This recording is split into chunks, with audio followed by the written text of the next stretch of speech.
चुनावी चौसर में मध्य प्रदेश में हर एक चाल राजनीतिक दल फूक फूक कर रख रहे हैं, कदम फूक फूक कर रख रहे हैं। ऐसे में ज्योतिरादित्य सिंधिया का ग्वालियर चंबल दौरा आज बेहद अहम है।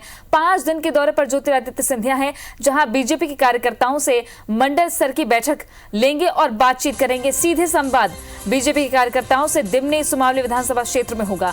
नासिर गौरी हमारे सहयोगी ज्यादा जानकारी के साथ में जुड़ गए हैं। नासिर, पिछले दिनों कैलाश विजयवर्गीय ने कहा था कि पहले बीजेपी के कार्यकर्ता स्वीकार नहीं कर पा रहे थे, लेकिन अब कोई असंतोष नहीं, सब संतुष्ट है। अब जब मंडल स्तर पर ज्योतिरादित्य सिंधिया पहुंचेंगे तो कार्यकर्ताओं को साधने में और खुद की अपनी स्वीकार्यता साबित करने में कितनी बड़ी चुनौती रहने वाली है। इससे परे उन विधानसभा क्षेत्रों में जहां पर विरोध प्रत्याशी का हो रहा है, वहां पर भी ज्योतिरादित्य सिंधिया को बेहद चुनौती का सामना करना पड़ सकता है।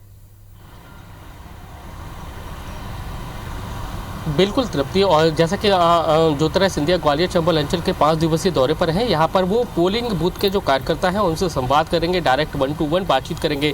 ये ज़रूरत इसलिए आन पड़ी है क्योंकि जिस तरह से बात कही जा रही थी कि ज्योतिरादित्य सिंधिया को जो बीजेपी के जो मूल कार्यकर्ता हैं वो कहीं ना कहीं उनको एडजस्ट नहीं कर पा रहे हैं, कहीं ना कहीं पचा नहीं पा रहे हैं, और कहीं ना कहीं जो कम्युनिकेशन गैप है वो गैप आ रहा है। तो उस गैप को कमी दूर करने के लिए और साथ ही ग्राउंड लेवल पर ज्योतिरादित्य सिंधिया पहुँचने के लिए एक कार्यकर्ता से बात करने के लिए उनका ये दौरा है 5 दिवसीय। और वो खुद इंडिविजुअल पहुंच रहे हैं, यानी कि जो अभी तक देखने में आता था कि वो शिवराज सिंह चौहान के साथ जाते थे, केंद्रीय मंत्री नरेंद्र सिंह तोमर साथ हुआ करते थे, वी.डी. शर्मा साथ हुआ करते थे, लेकिन अब ग्वालियर चंबल संभाग में उनका जो 5 दिवसीय दौरा है वो इंडिविजुअल दौरा है। और आज जैसा कि मुरैना की दिमनी विधानसभा, सुमावली विधानसभा, वहाँ पर पहुँचेंगे। वहाँ पर जो कार्यकर्ता हैं, पोलिंग बूथ के जो कार्यकर्ता हैं उनसे संवाद करेंगे और साथ ही उनकी परेशानियों को भी समझने की कोशिश करेंगे और कहाँ वो बीजेपी के जो कमज़ोर पड़ रही है उसकी हकीकत और उसको मजबूत करने की कोशिश करेंगे। ज्योतिरादित्य सिंधिया को इसलिए ये दौरा करना पड़ रहा है क्योंकि ग्वालियर चंबल अंचल की जो 16 सीटें हैं बहुत महत्वपूर्ण सीटें हैं। यहीं से तय होगा कि मध्य प्रदेश की जो अगली सरकार है वो किसकी हो। और इसके साथ साथ ये भी लेकिन इससे पहले ही नासिर आपस में ही बीजेपी के नेता भिड़ गए हैं, इसके पीछे क्या देखा जा रहा है? राजनीतिक भविष्य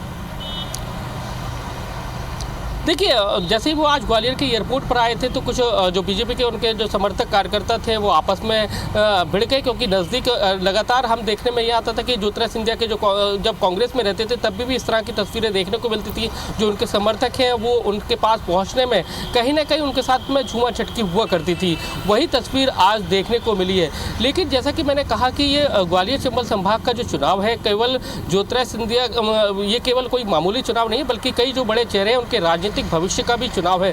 तो ऐसे में ज्योतिरादित्य सिंधिया हर एक कार्यकर्ता के पास पहुंचने की जो कोशिश है वो कर रहे हैं। और आज जैसा कि ज्योतिरादित्य सिंधिया से भी बात हुई तो उन्होंने कहा कि ये कोई हमारा मामूली चुनाव नहीं है, बल्कि ये प्रादेशिक चुनाव है और इस प्रादेशिक चुनाव में तय होगा कि मध्य प्रदेश में के लोग किस तरह की मध्य प्रदेश की तस्वीर चाहते हैं। तो वो खुद एक मंडल के कार्यकर्ताओं के पास, पोलिंग बूथ के कार्यकर्ताओं के पास पहुँच रहे हैं। साथ ही उन्होंने जब कमलनाथ के पूर्व CM है कमलनाथ, उनके काफिले पर जो हमला हुआ था उसकी भी उन्होंने निंदा की कि उन्होंने कहा कि राजनीतिक में विरोध चलता रहता है, लेकिन विरोध का तरीका इस तरह नहीं होता है कि जिस तरह से कल जो कमलनाथ जी के काफिले पर जिस तरह से बीजेपी युवा मोर्चा के जो कार्यकर्ता है उन्होंने पथराव किया। तो कुल मिलाकर देखा जाए तो ग्वालियर चंबल अंचल की जो 16 सीटें हैं उसको फतह करने के लिए बीजेपी और कांग्रेस के जो कार्यकर्ता हैं, बड़े नेता हैं, एड़ी चोटी का जोर लगाने लगे हुए हैं। और उसी कड़ी में आज ज्योतिरादित्य सिंधिया ग्वालियर चंबल अंचल के 5 दिवसीय दौरे पर है।